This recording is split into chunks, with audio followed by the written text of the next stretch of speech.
प्रातः क्लास है 16 अप्रैल 1968 मंगलवार।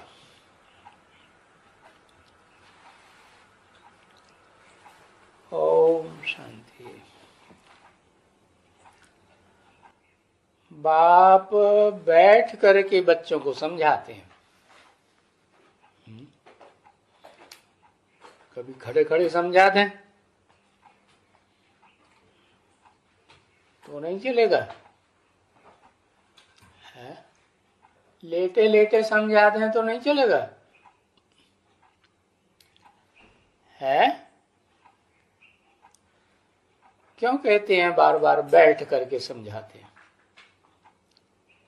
है? कोई कारण है? मना कोई शरीर रूपी रथ में बैठ करके समझाते हैं। जो गीता में भी चित्र दिया हुआ है? अब निराकार को कैसे बैठ के दिखाएंगे चित्र में? वो तो विचित्र है। तो बताया कि जब समझाने की बात आती है या सुनाने की बात आती है, सुनाएंगे तो भी मुख से सुनाएंगे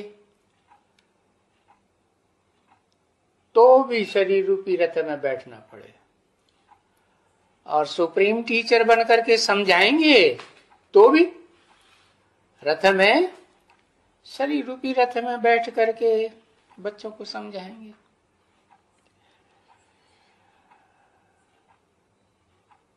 और समझाएंगे भी किसको है? समझाने वाला कौन है? जो समझाने वाला है वो निराकार है। तो बच्चे भी कैसे होने चाहिए है? देवान में रहने वाले, साकारी स्टेज में रहने वाले बच्चे समझेंगे है? सारा दिन देह भान में रहते हैं तो उनकी बुद्धि में बैठेगी बात है? नहीं बैठेगी। तो कहते हैं मैं आत्माओं का बाप हूं। तो जो आत्मिक स्थिति की प्रैक्टिस करते हैं वो ना बच्चों को समझाता हूं। हाँ, और सुनाते किसको है? जो समझदार नहीं है, बच्चा बुद्धि है, उनको सुनाता हूं। वो कानों से सुनते तो हैं, लेकिन गहरी बात बताऊंगा तो समझ नहीं सकते। छोटे छोटे बच्चे होते हैं, वो गहराई को समझते हैं? नहीं समझते। अभी ये तो बच्चे जानते हैं कि रूहानी बाप रूहानी बच्चों को समझाते हैं है? कब जानते हैं है? अभी माने कभी है? अभी माना तब जब कलयुग का अंत होता है और सतयुग की आदि होने वाली होती है? क्योंकि नई दुनिया की आदि करने वाला तो वो एक ही है जो बैठ करके समझाती है शरीर रूपी रथ में। कब समझाते हैं? जब कलयुग का अंत होना होता है, सतयुग की आदि होने होती है, तब ही समझाते हैं। सुनाते हैं पहले फिर समझाते हैं। तो कब सुनाते हैं? अभी मना जैसे और धर्म पिताएं ज्यादा से ज्यादा 100 वर्ष के अंदर अपना अपना धर्म स्थापन करके चले जाते हैं, शरीर छोड़ देते हैं, दूसरा जन्म लेते हैं। ऐसे ही ये सुप्रीम सोल बाप भी है, जिन बच्चों को जानकारी देते हैं वो बच्चे यही बच्चे हैं, है रूहानी बच्चे, रूहानी बाप के रूहानी बच्चे। तो उन्हीं को समझाते हैं, इसलिए बताते हैं मैं तुम बच्चों से बात करता हूं, ये ब्रह्मा तो बीच में सुन लेता है। माना सुना कैसे जाता है? कान से सुना जाता है। तो ये तो सिर्फ सुनता है, समझता गहराई की बात को समझता नहीं है। तो बाप रूहानी बच्चों को समझाते हैं क्या, ये जो मुरली है ना, जो मैं मीठी मीठी ज्ञान की तान सुनाता हूं, ये मीठी मीठी ज्ञान की तान को सिर्फ सुनकर के संतुष्ट नहीं होना है। क्या करना है? बार बार सुनना है, या बार बार पढ़ना है, या एक बार सुन लिया बस काफी है? बोला 6 बार कम से कम मुरली सुननी चाहिए, पढ़नी चाहिए।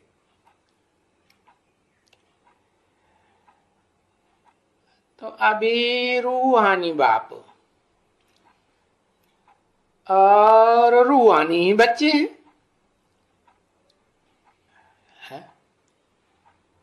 अभी माने कभी वाणी कब की है? वाणी तो 68 की है। तो 68 में उस समय रूहानी स्टेज में रहने वाला कोई बच्चा था? कोई नहीं था। तो फिर फालतू ही बोल रहे हैं, फालतू ही समझा रहे हैं, फालतू ही सुना रहे हैं। हाँ, रूहानी स्टेज में रहने वाली लक्ष्मी बनने वाली आत्मा जो है वो तो परा प्रकृति है ना, परे ते परे स्टेज में रहने वाली प्रकृति है। एक होती है अपरा प्रकृति, देवान में रहने वाली, और दूसरी है आत्मिक स्टेज में रहने वाली। तो अभी रूहानी बाप और रूहानी बच्चे, तो क्या एक ही होगी लक्ष्मी जैसी? और लक्ष्मी जैसी नंबरवार नहीं होंगी क्या? आत्मिक स्टेज में रहने वाली भले अव्वल नंबर में आत्मिक स्टेज में नहीं रहेंगी, रूहानी स्टेज नंबरवार तो रहेंगी नहीं। हाँ, तो बताया रूहानी बच्चे और रूहानी बाप।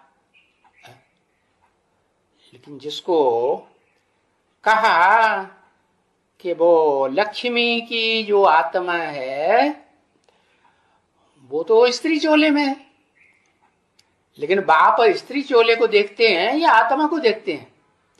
ज्योति बिंदु आत्मा को देखते हैं। बाप तो ज्योति बिंदु आत्मा को देखते हैं। कौन सा बाप? रूहानी बाप, ऊंच ते ऊंच बाप, जिसका कोई बाप है ही नहीं। तो रूहानी बाप हुआ बेहद का बाप। क्या? बेहद का बाप। बेहद का बाप क्यों कहा? बेहद को 500-700 करोड़ को बेहद का बाप कहा जाता है? तो 500-700 करोड़ मनुष्य इस सृष्टि पर जो हैं उनका तो बाप आदम हुआ, एडम हुआ है, आदिदेव हुआ, आदिनाथ हुआ, जिसकी सब धर्म वाली मान्यता, सभी धर्म पिताओं ने माना तो है ना कि हाँ आदम कोई हुआ है इस सृष्टि रूपी रंगमंच पर, तो वो बेहद का बाप नहीं है तो बेहद का बाप, परंतु रूहानी बाप तो नहीं है। वो सदाकाल रूहानी स्टेज में रहता है? सदाकाल रूहानी स्टेज में नहीं रहता। कौन सी स्टेज में आ जाता है आखिरी? देवभान में आता है ना। क्यों देवभान में आता है? क्योंकि वो आत्मा नहीं है क्या? आदम वाली आत्मा वो आत्मा नहीं है क्या? आत्मा तो है, लेकिन जो भी धर्म पिताएं हैं उन सब का बाप है क्या? इस सृष्टि रूपी रंगमंच पर ढेर के ढेर धर्म पिताएं और उनके द्वारा स्थापन किए हुए ढेर के ढेर धर्म है ना, तो उन सब का बाप है कौन? आदम। लेकिन देवभान में रहने वाला है या आत्माभिमान में सदा रहने वाला है? हाँ, इस सृष्टि रूपी रंगमंच पर एक टाइम ऐसा आता है कि वो देवभान में आ जाता है। किस देवभान में? कि बुद्धिमानों की बाप बुद्धि जो कहा जाता है, जो सिर्फ बुद्धि है? उसको मन है? मन है ही नहीं। उसको आंखें हैं, नाक आंख कान ज्ञानेन्द्रियां हैं, कर्मेंद्रियां हैं रूहानी बाप को? वो भी नहीं है। तो उसको तो कोई अहंकार आएगा? उसको अहंकार नहीं आता। तो इस मनुष्य सृष्टि पर 500-700 करोड़ मनुष्यों का एक ऐसा बाप है जिसको बुद्धिमानों की जो बुद्धि, supreme soul heavenly God father रूहानी बाप है, वो उससे सबसे जास्ती बुद्धि का वरदान मिलता है। नहीं मिलता है? बुद्धि का वरदान मिलता है कि नहीं मिलता? हाँ, बुद्धि का वरदान भी मिलता है। और वो मन वाली आत्मा है या नहीं है? सुप्रीम सोल को तो मन नहीं है। आदम को मन है या नहीं है? सदाकाल मन है। सदाकाल मन सदाकाल संकल्प विकल्प करता रहेगा, सदाकाल इच्छाएं करता रहेगा, कामनाएं करता रहेगा। कामना करना, इच्छा करना, ये मन का काम है ना। हाँ, तो बाप कहते हैं इच्छा मात्रम अविद्या है। तो मन अच्छे भी संकल्प करता है, बुरे भी संकल्प करता है, उसको मन कहा जाता है। मन कहो दिल कहो बात एक ही है। तो बुद्धि ऊंची चीज है या मन ऊंची चीज है?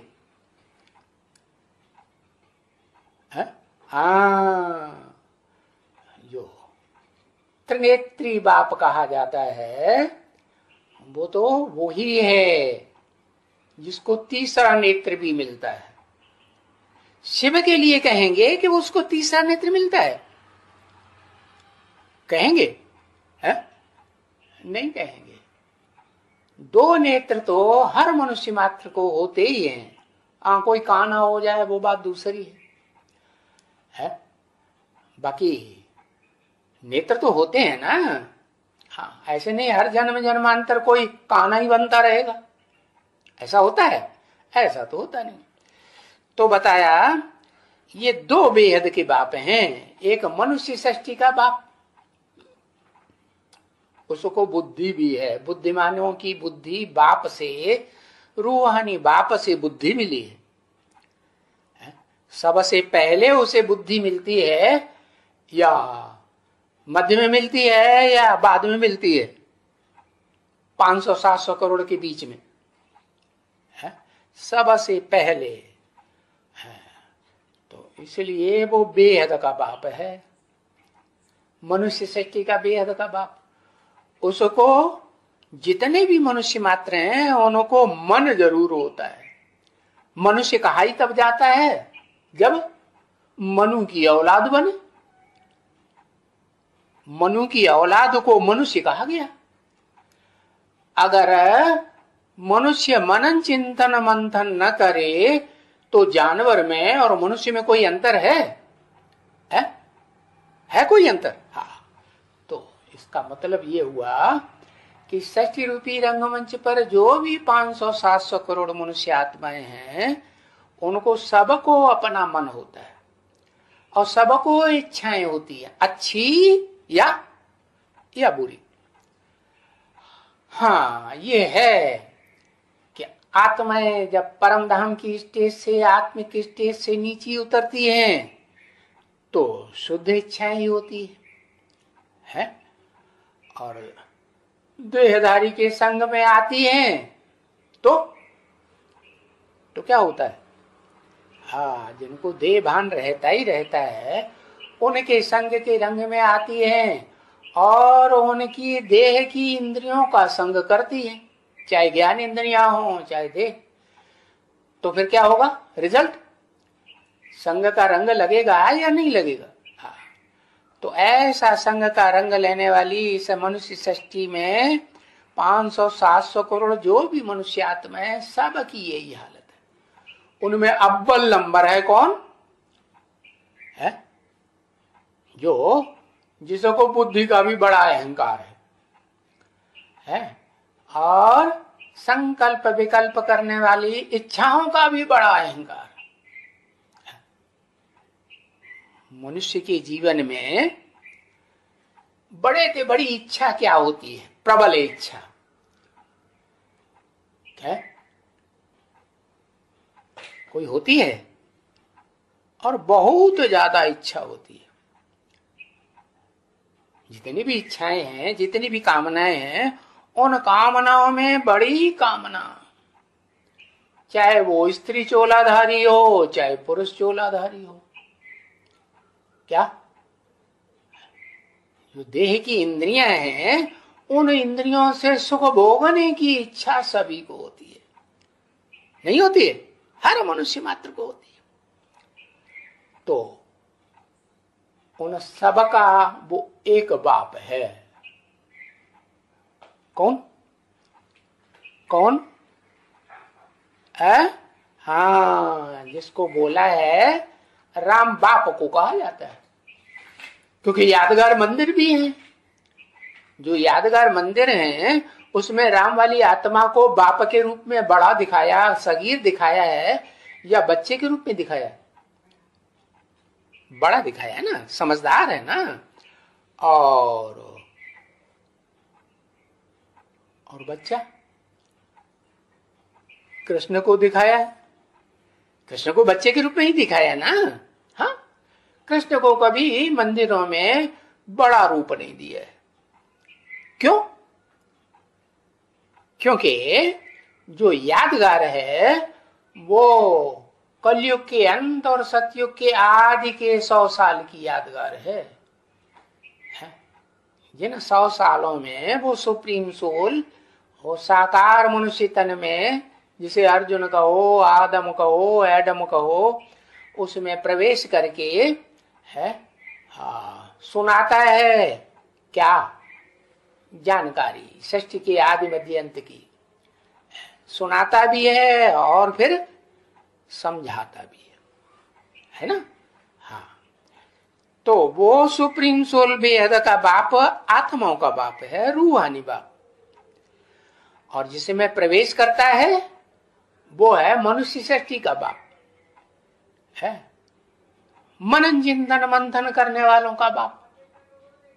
सबसे जास्ती मनन चिंतन मंथन मन का काम करने वाली आत्मा इस सृष्टि रूपी रंगमंच पर कौन है?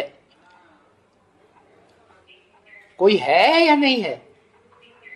कौन? लिखो लिखो लिखो। है?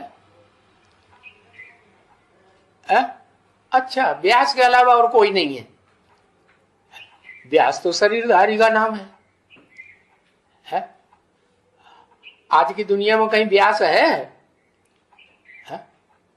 दादा लिख रहा है सबसे जास्ती मनन चिंतन मंथन करता है। ऐसे करता है? वो तो नहीं करता। छोटा बच्चा होता है वो मनन चिंतन मंथन करता है कोई बात का? करता है? हाँ, तो ये तो बात गलत है। क्या कि दादा लेखराज है जो ब्रह्मा, जिसको टाइटल मिलता है सिर्फ ब्रह्मा, प्रजापिता नहीं, सिर्फ ब्रह्मा, तो वो तो भाई मनन चिंतन मंथन नहीं करता। पुरुषोत्तम संगम युग में जब शिव बाप उसमें प्रवेश करते हैं तो टेम्परेरी प्रवेश करते हैं, सिर्फ गीता ज्ञान सुनाने के लिए प्रवेश करते हैं। गीता ज्ञान सुनाना, हाँ, तो उसको गीता ज्ञान जो सुनाया है उसको अमृत कहेंगे? क्यों नहीं कहेंगे? क्योंकि जिस मुख के द्वारा सुनाया दादा लेखराज ब्रह्मा के मुख से, उसने उन सुने हुए महावाक्यों पर मनन चिंतन मंथन तो किया ही नहीं। 6 बार मुरलियां पढ़ी, सुनी? नहीं सुनी, नहीं सुनी ना। हाँ, मनन चिंतन मंथन बच्चा क्या करेगा? तो इसलिए उसकी यादगार, ब्रह्मा की यादगार कहो या ज्ञान चंद्रमा ब्रह्मा की यादगार कहो, वो चित्रों में, यादगार चित्रों में, मंदिरों में वो कृष्ण बच्चे के रूप में दिखाई है। तो वो कृष्ण बच्चा जो भी है वो टेम्परेरी रथ है, सिर्फ सुनाने के लिए, समझाने के लिए नहीं। तो वो रथ कौन सा है जिसको बाप इस सृष्टि रूपी रंगमंच पर सबसे पहले समझाते हैं।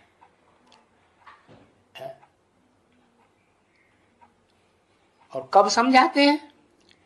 तब समझाते हैं जब वो अपन को ज्योति बिंदु आत्मा की प्रैक्टिस करना शुरू कर देता है। हाँ, और ज्योति बिंदु आत्मा की प्रैक्टिस करना अलग बात है, और कुछ न कुछ आत्मिक स्टेज में टिकना, और हर आत्मिक स्टेज में रूहानी स्थिति में टिक करके मनन चिंतन मंथन करना आत्मा का है कि मैं आत्मा इस सृष्टि रूपी रंगमंच पर कौन सा पार्ट बजाने वाली आत्मा हूं। मनन चिंतन मंथन तो मनुष्य ही करेगा, तो मनुष्यों में से तो हूं, लेकिन मनुष्यों में भी मैं कौन सी आत्मा हूं? इस मनुष्य सृष्टि पर अंत में आने वाली आत्माओं में से हूं, मध्य में आने वाली आत्माओं में से हूं, या आदि में आने वाली आत्माओं में से हूं?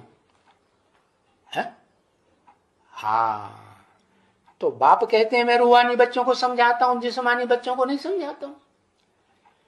तो दादा लेखराज वाली आत्मा तो जब से जन्म लेगी सृष्टि रूपी रंगमंच पर, पहला जन्म लेगी, तो वो तो बच्चा ही बन के पैदा होगी ना, है? कि बड़ा रूप में पैदा होगी? बच्चा ही रूप में पैदा होगी ना। तो उस बच्चे को जन्म देने वाला कोई होगा या नहीं होगा? है? कौन? क्योंकि वो बच्चा तो है, देखो लक्ष्मी नारायण के चित्र के नीचे ही दिखाया है कि वो बच्चा तो सुख लेने का आदी है, उसे सुख तो जरूर चाहिए है। भले कर्म इंद्रियों का सुख मिले या ज्ञान इंद्रियों का सुख मिले, और या ज्ञान इंद्रियों में सबसे ऊंची से ऊंची जो इंद्रिय है आंख, उसका सुख मिले। तो देखो ये लक्ष्मी नारायण के चित्र में दिखाया ना, कोई बच्चा बुद्धि ऐसे बच्चे कोई आत्माएं हैं इस चित्र में दिखाई हैं? कौन है? ऊपर खड़े हुए लक्ष्मी नारायण हैं या नीचे उनके जो बच्चे हैं वो हैं?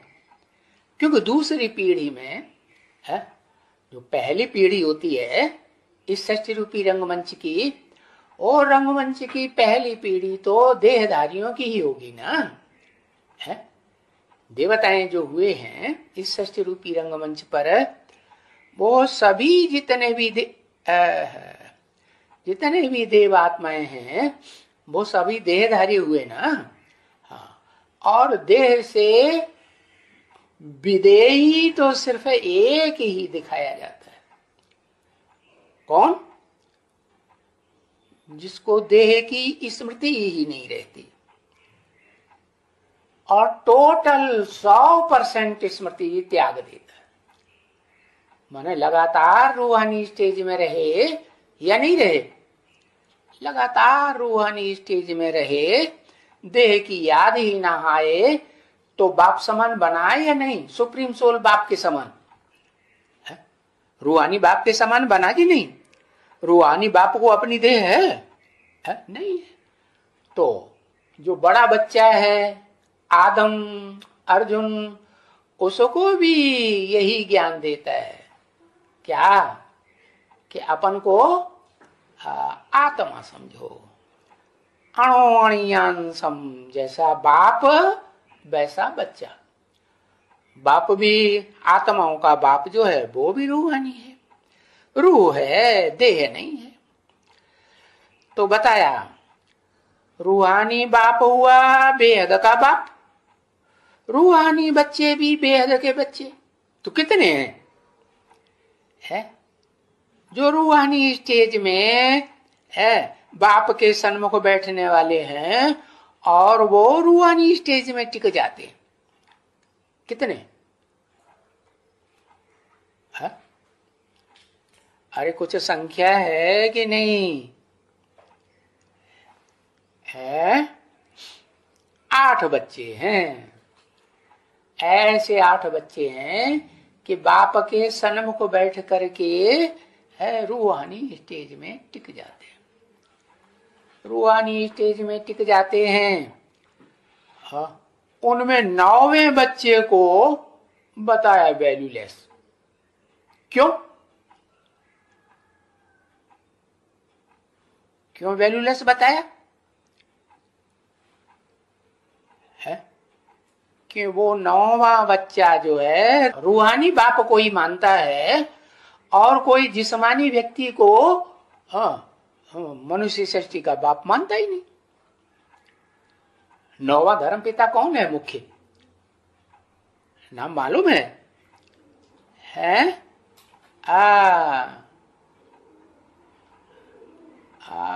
क्या? आर्य समाज। आर्य समाज तो धर्म का नाम है, पंथ का नाम है? दयानंद। क्या? जो दयानंद है वो सृष्टि रूपी रंगमंच का वो धर्म पिता है जो रूह को तो मानता है कि आत्मा है, लेकिन ऐसे किसी व्यक्ति को बाप नहीं मानता जो देहधारी भी हो। धर्म पिताओं में तो देह भान होता है, देह अहंकार होता है कि मैं इस सृष्टि रूपी रंगमंच पर ऐसा बाप हूं जिसका कोई मुकाबला मेरे रहते रहते नहीं कर सकता। जो भी धर्म पिताएं आए हैं उन्होंने अपने जीवन काल में अपने से बड़ा किसी को, अपना बाप किसी को माना नहीं माना। तो बताया सुप्रीम सोल बाप कहते हैं कि ऐसा तो कोई मनुष्य मात्र होता ही नहीं इस दुनिया में है जिसको देह ही देह हो और अव्यक्त मन न हो और बुद्धि न हो। क्या? मन और बुद्धि व्यक्त है, आंखों से देखने में आती है या आंखों से देखने में नहीं आती? देह देखने में आती है, देह की ज्ञानेंद्रियां देखने में आती हैं, देह की कर्मेंद्रियां देखने में आती हैं। लेकिन मनुष्य के अंदर जो मन है और जो बुद्धि है फैसला करने वाली बुद्धि, परखने वाली बुद्धि और जो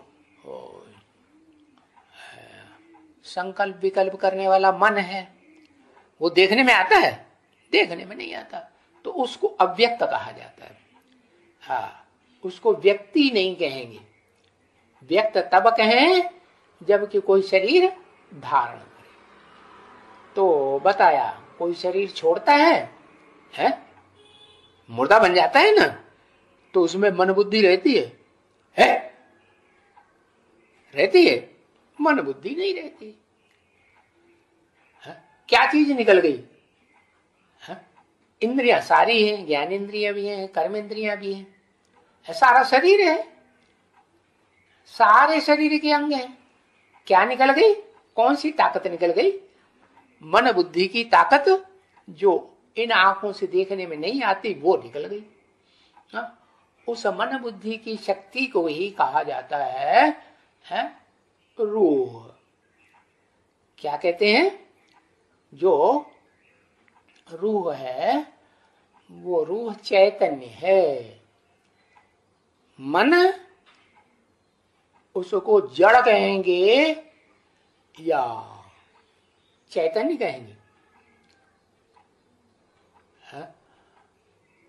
इस मनुष्य सृष्टि रूपी रंगमंच पर ऐसा मन वाला कोई नहीं है जो सदा काल रहे मन के साथ। कोई है? और ऐसा कोई है जिसकी बुद्धि सदा काम करे? ऑलराउंड सृष्टि रूपी रंगमंच पर बुद्धि काम करती रहे, परखने का काम करती रहे, फैसले का काम करती रहे, राइट रंग का काम करती रहे। ऐसा कोई है? कौन है?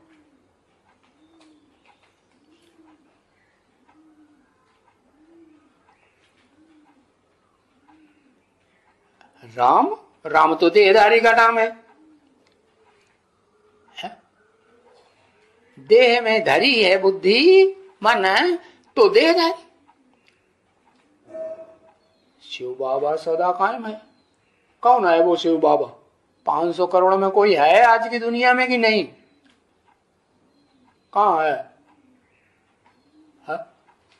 कोई साबित करके दिखाएगा?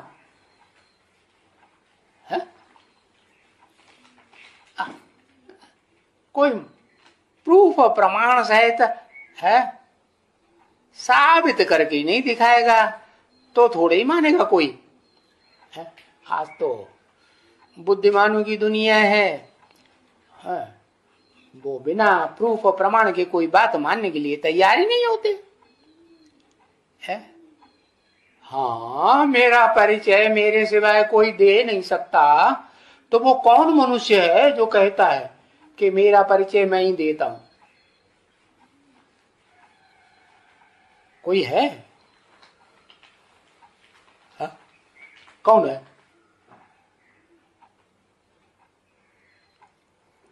अरे कौन है आदम? उसका आईडी प्रूफ बताओ। है कोई?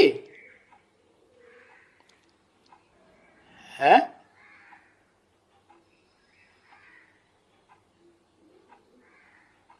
फरुखाबाद की तरफ है।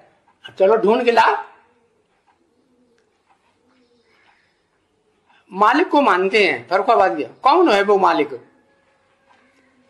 हम भी तो उस मालिक को देखें कि वो विश्व का मालिक है। अभी है कोई विश्व का मालिक? है? अरे अभी तो लोगों को अपनी घरवाली के ऊपर ही विश्वास नहीं है। जो राम बाप जिसका नाम दिया है उसकी भी हालत क्या होगी इस समय? है? उसको अपनी घरवाली के ऊपर विश्वास होगा? घरवाली के ऊपर? कौन है घरवाली? है? उसका साथ दे रही है प्रैक्टिकल में शरीर के साथ? है? साथ नहीं दे रही तो कहीं की घरवाली है?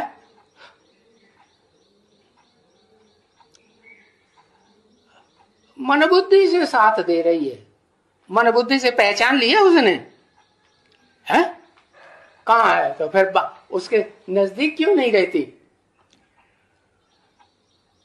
है? दूरबाज खुशवा सन्यासी क्यों बनी पड़ी है?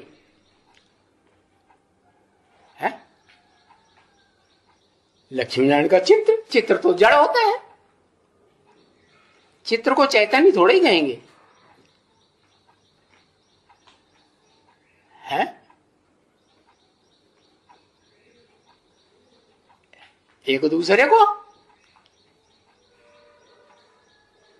है, एक दूसरे को देवता नहीं कहेंगे, एक दूसरे को देखता नहीं है, एक दूसरे को देखता नहीं है। अरे एक दूसरे को देखता ही नहीं है तो फिर ज्ञान कैसे लेगा बिना देखे?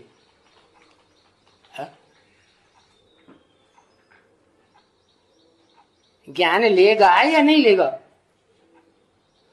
अरे आत्मा जब तक ज्ञान न ले कोई मनुष्य आत्मा, तब तक उस वो आत्मा जो है अपने को ज्योतिबिंदु आत्मा समझेगी?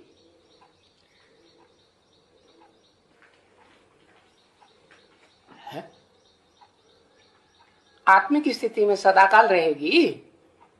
रहेगी नहीं। और स्त्री चोला है तो बिल्कुल नहीं रहेगी। क्यों? वो तो गर्त है, गर्त माने गड्ढा, फीमेल प्लक। फीमेल प्लक माने जितने भी स्त्री चोलेधारी हैं इस मनुष्य सृष्टि में, कलयुग के अंत में तो खास वो अबला बन जाते हैं कि प्रबल बनते हैं? अबला बन जाते हैं। तो जो अबला बन गए उनको राम कहेंगे? है?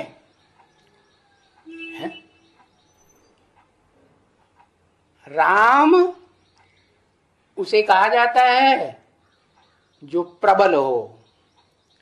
पुरुष का नाम है राम या स्त्री चोले का नाम है? पुरुष का नाम है। तो प्रबल है इसका मतलब बुद्धि भी प्रबल है, उसका मन भी प्रबल है, उसकी ज्ञानेंद्रियां भी प्रबल हैं और उसके कर्म इंद्रियां भी प्रबल हैं। किसके मुकाबले? है? किसके मुकाबले? लक्ष्मी कहो, जगदम्बा कहो या इस मनुष्य सृष्टि का कोई भी मनुष्य मात्र कहो, उन सब के मुकाबले उसकी बुद्धि, हाँ उसका मन है, उसकी ज्ञान इंद्रियां, उसकी कर्म इंद्रियां ज्यादा प्रबलता का पार्ट प्रैक्टिकल में बजा के दिखाएंगी या नहीं दिखाएंगी? तो बताया कि बच्चे बेहद के हुए रूहानी, तो मनुष्य सृष्टि में जो भी मनुष्य मात्र हैं उनको रूहानी मनुष्य अभी नहीं कहेंगे, रूहानी स्टेज में टिकने वाले नहीं कहेंगे। तो सभी बच्चे, क्योंकि सभी बच्चों की सदगति करनी है, किसको? उस बाप को सदगति करनी है जो किसी शरीर रूपी रथ में बैठ करके उस रथ के सहयोग से सदगति करता है। सदगति साकार में करेगा, साकार शरीर धारण करके करेगा कि बिना शरीर साकार के सदगति हो जाएगी? सदगति कहा ही जाता है सच्ची गति। सत माने सच्ची। कैसी गति? शरीर भी हो और आत्मा भी हो, दोनों का मेल हो तो उसे कहा जाता है मनुष्य। अब वो सुधरा हुआ मनुष्य देवता कहा जाए या बिगड़ा हुआ मनुष्य राक्षस कहा जाए, ये दूसरी बात है।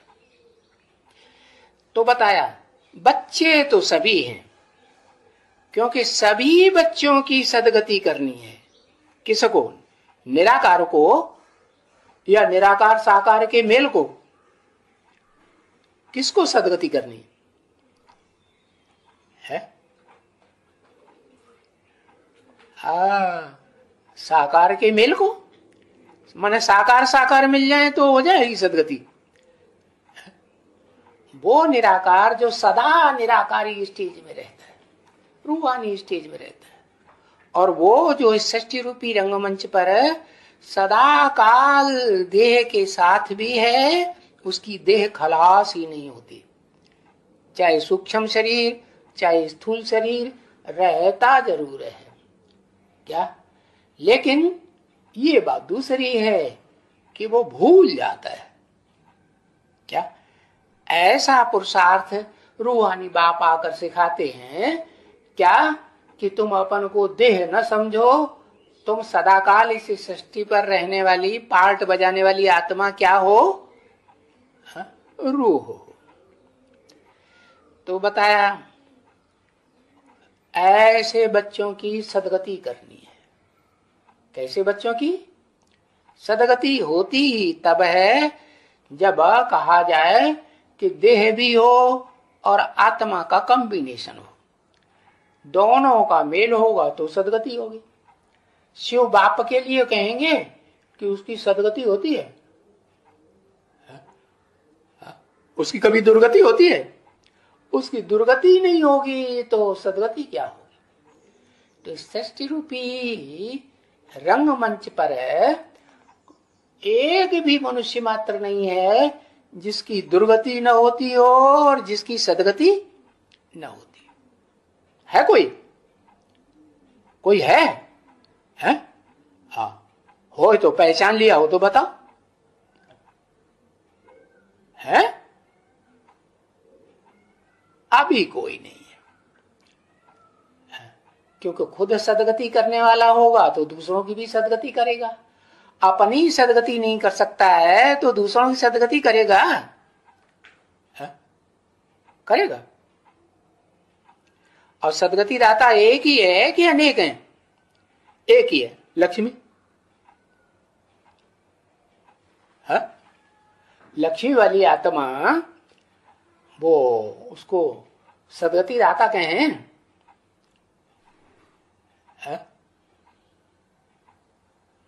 सदगति दाता नहीं है। लेकिन जो सदगति दाता इस सृष्टि रूपी रंगमंच पर बनता है पुरुषार्थ पूरा करके, तो वो तब ही बनता है जब उस आत्मिक स्थिति में सदा रहने वाली आत्मा के साथ मेल हो जाए। क्या मेल होगा? तो सिर्फ मन बुद्धि का मेल होगा या इंद्रियों का, ज्ञान इंद्रियों का भी मेल होगा? मन बुद्धि का मेल होगा, ज्ञान इंद्रियों का मेल नहीं होगा। ऐसा नहीं हो सकता ज्ञान इंद्रियों का मेल होता रहे और मन बुद्धि उपराम रहे। नहीं हो सकता है? हो सकता है कि नहीं? फिर तो वो दोनों का होता है शुरुआत से ही, या एक का पहले होता है एक का बाद में होता है? दोनों का। आत्मिक स्थिति जो है वो प्रैक्टिस की जाती है। अरे कोई की 1 सेकंड आत्मिक स्थिति बनेगी, कोई की 2-5 सेकंड आत्मिक स्थिति बनेगी, कोई की ज्यादा बनेगी, कोई की कम बनेगी। तो आत्मिक स्थिति में जो रहने वाली आत्मा है उसको तो क्रोध तो नहीं आएगा। आएगा? काम विकार आएगा? काम विकार भी नहीं आएगा। लेकिन जो सदाकाल आत्मिक स्थिति में रहने वाली आत्मा है वो भी जब तक ऐसे मनुष्य का इस सृष्टि रूपी रंगमंच पर मेल न हो, कम से कम दृष्टि मात्र से या कानों से सुनने का मेल न हो, आंखों से देखने का मेल न हो, तब तक ज्ञान सुन सकेगी। हाँ?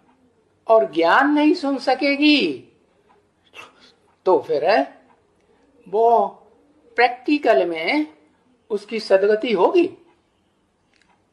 है? हाँ, ऋते ज्ञानान्न मुक्ति, बिना ज्ञान की मुक्ति नहीं। देह के संबंधों से, देह के दुखों से मुक्ति नहीं होगी तो फिर जीवन मुक्ति भी नहीं होगी। मुक्ति होना पहला काम, और फिर उसके बाद कोई भी मनुष्य सृष्टि पर ऐसी आत्मा है जो ये चाहती हो हमें तो सदाकाल की मुक्ति चाहिए है? हम इस सृष्टि रूपी रंगमंच पर आकर के सुख भोगें ही नहीं, ऐसी कोई आत्मा है? वो तो सुप्रीम सोल है, वो तो सुख भोगने की या दुख भोगने की उसके लिए तो बात ही नहीं। इस सृष्टि रूपी रंगमंच पर कोई ऐसी आत्मा है जो सुख भोगने की इच्छा न करे? सभी मनुष्य आत्माएं जो हैं, जो भी 500-700 करोड़ मनुष्य हैं, वो सब सुख भोगने की इच्छा वाले। बाकी ये है कि सुख भी दो प्रकार से भोगा जाता है, एक तो अतीन्द्रिय सुख और एक इंद्रियों का सुख। क्या? तो आत्मा जो है वो अतीन्द्रिय सुख भोगने की स्टेज को प्राप्त कर सकती है। इंद्रियां हो, इंद्रियों की स्मृति हो या न हो, तो भी अतीन्द्रिय सुख भोगा जा सकता है कि नहीं? नहीं है इंद्रियां तो भी भोग सकता है इंद्रियां तो उनको भूल जाओ, स्मृति न करो। तो बताया कि बेहद के बच्चे जिनकी सदगति होनी है वो देहधारी भी होते हैं, आत्मा भी होते हैं, दोनों का मेल होता है। क्या? उनकी कहेंगे सदगति होती है, और सदगति करने वाला भी देहधारी और आत्मा दोनों ही होगा, दोनों का मेल होगा कि सिर्फ आत्मा होगा। तो बताया जिसके द्वारा सदगति करनी है उसका नाम बताओ। किसके द्वारा सदगति करनी है? तो नाम बताया शिव बाबा द्वारा। मीडिया है, अभी है कोई शिव बाप समान बना हुआ कोई शिव बाबा है इस सृष्टि पर? अरे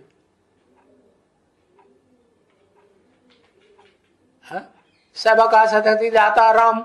राम तो देहधारी का नाम है, वो देहधारी का नाम पता बताओ।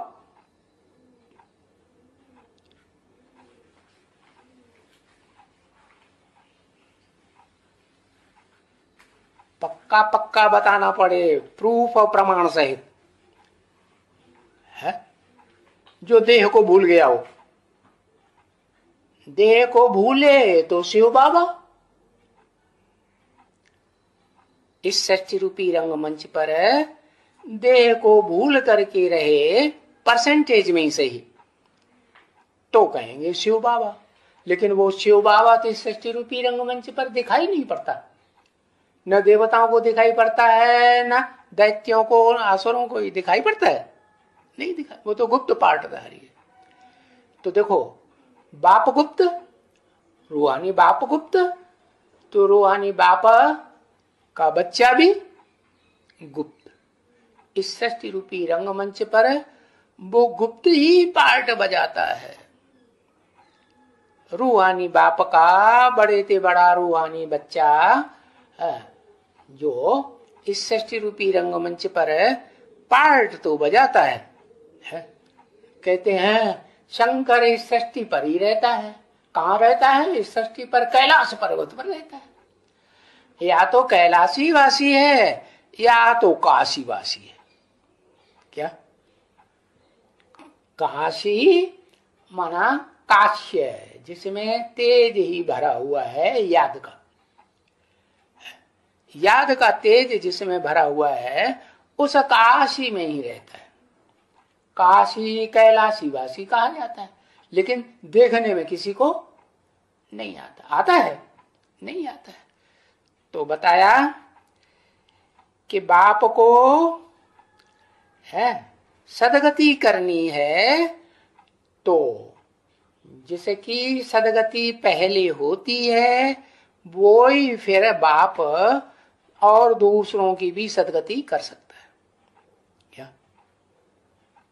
नहीं, करोड़पति होगा तो करोड़पति बनाएगा, अरबपति होगा तो अरबपति बनाएगा, डॉक्टर होगा तो डॉक्टर बनाएगा, इंजीनियर होगा तो इंजीनियर बनाएगा, सदगति वाला होगा तो दूसरों की भी सदगति करेगा या नहीं करेगा? करेगा। तो